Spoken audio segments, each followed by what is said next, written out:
Merci, Monsieur le Président. Je ne vais pas reprendre pour chaque intervention les points auxquels a répondu Jean-Philippe. Je vais me rajouter quelques points sur les qu'il n'a peut-être pas dit. D'abord, je sais que Monsieur Mignot, votre groupe a fait des calculs de coin de table, mais je ne sais pas comment vous avez procédé au fond, parce que vous avez additionné des choux et des carottes, et en réalité, quand on y regarde de plus près, comme l'a dit Jean-Philippe à l'instant, je pense que dans bien des cas, des communes vont se retrouver avec plus d'aide de la région en cumulant l'écart, les contrats énergie, les contrats vert et bleu.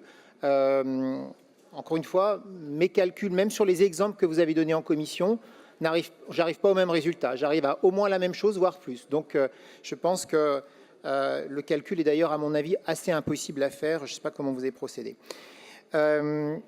Pour ce qui est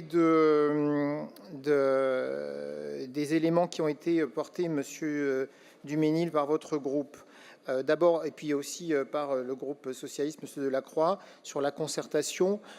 Pardon, mais je crois qu'on n'en a jamais fait autant en termes de concertation sur la préparation de ces contrats. On a fait 4 réunions de commissions spéciales dédiées où on a écouté les avis. Monsieur Duménil, vous êtes un des rares groupes, merci de l'avoir fait. Vous avez fait remonter des propositions dont certaines ont été retenues, notamment la levée du seuil des 20 000 habitants pour l'accès à des aides du contrat énergie. Donc, voilà, la critique sur la méthode, je ne la reçois pas parce que vraiment nous avons fait des efforts de concertation plus que d'habitude. Sur et bien sûr, je vous remercie d'avoir souligné qu'effectivement nous levons les années blanches sur le soutien aux énergies renouvelables. Nous l'attendions et vous savez que ce n'était pas un souhait politique, ces années blanches, c'était une contrainte budgétaire. Mais la situation est telle que nous devons absolument nous remettre à soutenir les énergies renouvelables et notamment la production de froid. Je l'ai dit tout à l'heure dans la présentation générale, le sujet est vraiment devenu absolument stratégique pour tout le monde.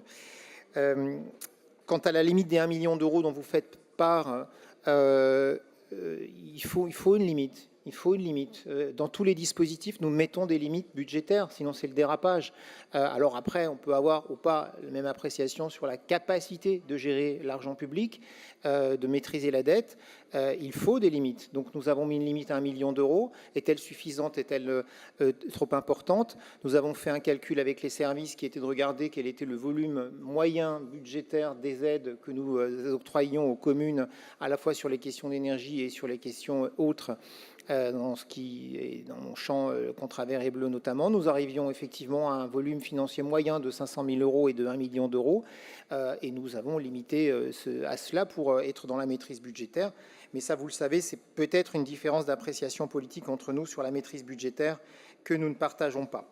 Et puis sur le contrat vélo, pardon, mais le fait de dire, chère Marianne Duranton, je te prends un témoin, dire que le contrat vélo et que les actions menées par la politique vélo de la région Île-de-France se limitent à des logos et à des peintures sur les chaussées, enfin franchement, venez avec nous sur le terrain voir les formidables réalisations, et parce que franchement, regardez aussi le budget que nous avons mis sur ce sujet, ça sort de terre avec justement des pistes qui sont plaquées or par moment, vraiment c'est du qualitatif, et donc vraiment, il faut vraiment venir sur le terrain avec nous parce que je ne peux pas vous laisser dire que ça se limite à de la peinture sur les chaussées et des logos.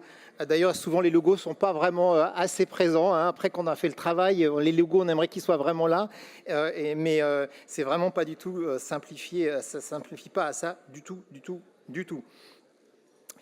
Voilà, Monsieur le Président, je pense que Jean-Philippe avait répondu aux autres questions. Merci beaucoup.